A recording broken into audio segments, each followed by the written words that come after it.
Garuda Muda akan menghadapi tim berjuluk Singa Mesopotamia dalam laga perebutan juara ketiga Piala Asia U23. Dan untuk mengetahui, kita bergabung dengan koresponden CNN Indonesia Mahardika Utama. Dika, selamat siang. Halo Dika, kalau melihat pertandingan yang akan berlaga malam ini, bagaimana Anda melihat, menganalisis Garuda Muda akan bisa berhasil melawan Irak malam ini?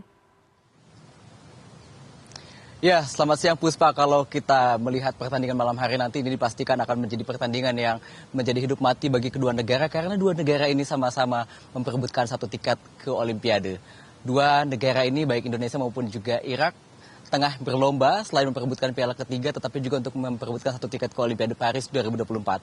Irak adalah tim yang memiliki pengalaman di Olimpiade. Bahkan pada Olimpiade Athena 2004, Irak bahkan berhasil menembus ke babak semifinal. Kemudian Irak juga tampil di Olimpiade Rio tahun 2016 meskipun juga terhenti di fase grup. Tetapi kemudian ketika gagal tampil di Olimpiade Tokyo, maka dipastikan ini Irak akan sangat bernafsu untuk memperebutkan satu tiket otomatis menuju ke Olimpiade Paris 2024. Sementara kalau kita melihat Indonesia nih, kan Olimpiade ini memang sangat terbuka. Jika kita memenangkan pertandingan malam hari nanti di perebutan peringkat ketiga melawan Irak U23, dipastikan satu tiket ini berhasil dibawa oleh anak asuhan Shin Tae-yong untuk menuju ke Paris 2024 dan mencetak sejarah untuk kedua kalinya tampil di Olimpiade cabang olahraga sepak bola sepanjang sejarah. Karena tahu atau yang sebagaimana kita ketahui Puspa bahwa terakhir kali sepak bola Indonesia ada di Olimpiade adalah pada 68 tahun yang lalu, tepatnya di Olimpiade Melbourne tahun 1956.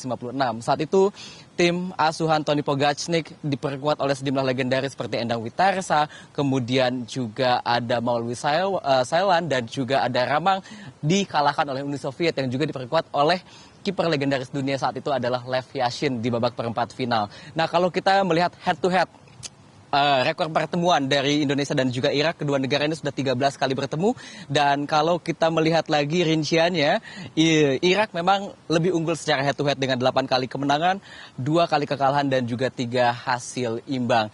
Pertemuan terakhir antara Indonesia dan Irak terjadi pada 15 Januari 2024 di ajang Piala Asia, yaitu di Doha, Qatar juga.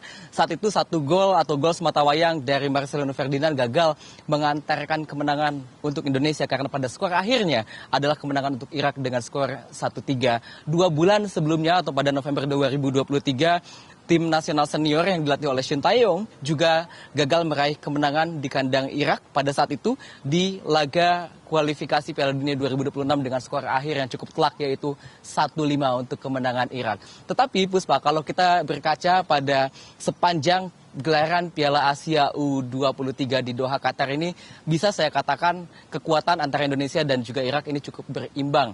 Karena Indonesia dari 5 pertandingan ini mengemas 3 kemenangan dengan total 7 gol berhasil dilesakan, 2 gol oleh Marcelino Ferdinand, 2 gol Rafael Strike, 2 gol oleh Komang dan juga 1 gol oleh Witan Sulaiman. Sementara itu di sisi lain Irak juga mengoleksi 3 kali kemenangan atas Tajikistan, atas Arab Saudi dan juga atas Vietnam dengan skor tipis waktu itu 1-0. Tetapi uniknya Irak ini lebih banyak mencetak gol lewat titik putih. Dari 7 gol yang dilesakan, 3 diantaranya dibuat lewat tendangan penalti yang semuanya dieksekusi dengan baik oleh striker mereka Ali Yasim. Tetapi kalau kita melihat lagi seperti apa kira-kira gambaran permainan pada perebutan peringkat ketiga malam hari nanti, Indonesia diprediksi masih akan turun dengan formasi 3-4-3. Meskipun di lini belakang sang kapten Rizky Ridho tidak bisa tampil karena mendapatkan kartu merah di pertandingan semifinal melawan Uzbekistan. Sepertinya Komang Teguh ini sudah dipersiapkan untuk berduet bersama dengan Justin Hubner dan juga Muhammad Ferrari. Kemudian di lini tengah akan ada Ivar Jenner dan juga Nathan Joan yang akan tetap mengisi pos lini tengah bersama dengan Rio Fahmi yang kemungkinan besar akan mengisi pos sayap kanan bersama dengan Pratama Arhan di sayap kiri. Dan kabar baiknya di lini depan Rafael Strike yang sejauh ini sudah mencetak 2 gol juga sudah bisa tampil setelah absen di pertandingan babak semifinal karena akumulasi kartu, bersama nantinya dengan berduet dengan Marcelino Ferdinand dan juga dengan Witan Sulaiman. Jadi bisa dikatakan ini kekuatannya berimbang karena kabar lainnya adalah 2 pemain kunci dari Irak yaitu 2 back tengah dan juga back kanan dari Irak ini tidak bisa tampil karena akumulasi kartu kuning.